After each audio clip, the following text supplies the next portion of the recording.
안녕하세요. 구약 성경 통독을 함께 하시는 성도님들, 주님의 이름으로 축복합니다. 오늘 함께 살펴볼 성경은 잠언입니다. 잠언은 수백 년 동안 걸쳐서 검증된 지혜만을 담은 책입니다. 잠언의 저자는 1장 1절에 솔로몬의 잠언이라고 나와 있듯이 잠언의 대부분은 솔로몬이 기록하였습니다.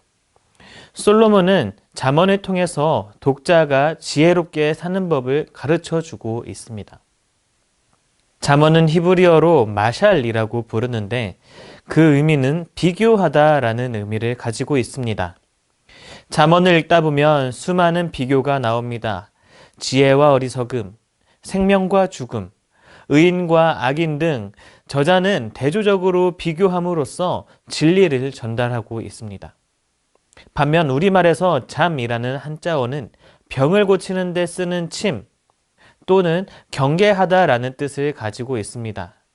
그래서 잠언은 침과 같이 톡 쏘는 가르침, 살아가는데 경계가 되는 금언 또는 격언이라는 의미를 담고 있습니다.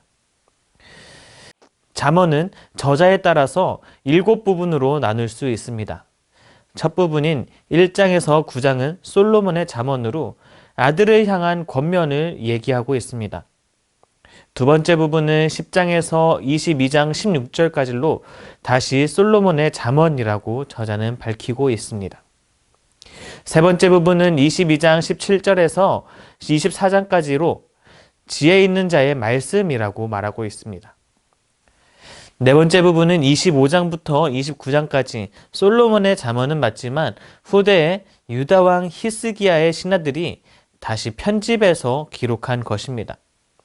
솔로몬 왕과 히스기야 시대가 200년 이상 차이가 나므로 잠언이 오랜 기간 동안 걸쳐서 완성되었음을 알 수가 있습니다.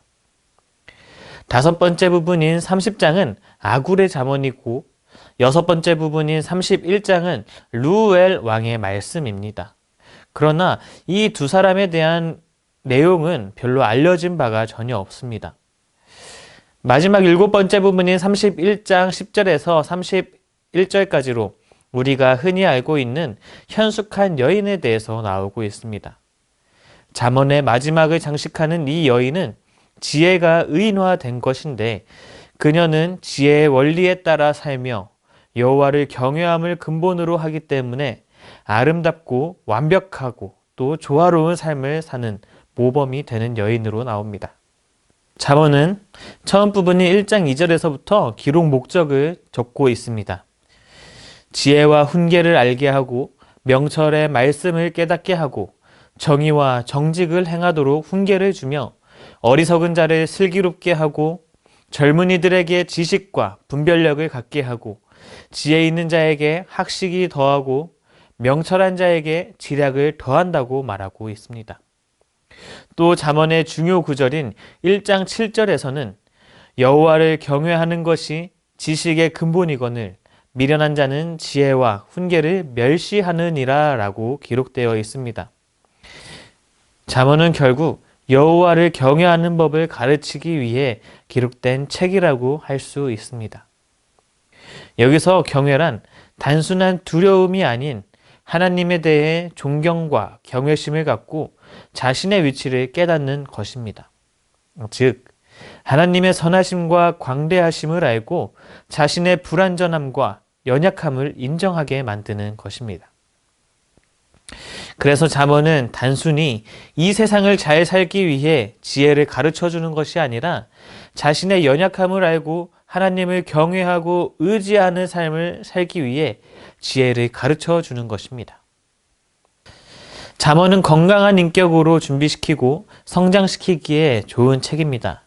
특히 어린 자녀들, 청소년들이 읽으면서 인격을 성장시키기에 좋은 책인데요. 잠언 22장 6절의 말씀을 보면 마땅히 걸어야 할 그 길을 아이에게 가르치면 늙어서도 그 길을 떠나지 않는다라고 말하고 있습니다. 자녀들과 함께 잠언을 읽고 가르칠 때 우리 자녀들은 더욱더 지혜롭게 성장할 것입니다. 또 잠언은 그 의미를 깨닫고 삶에서 적용할 때 더 큰 빛을 발하게 됩니다.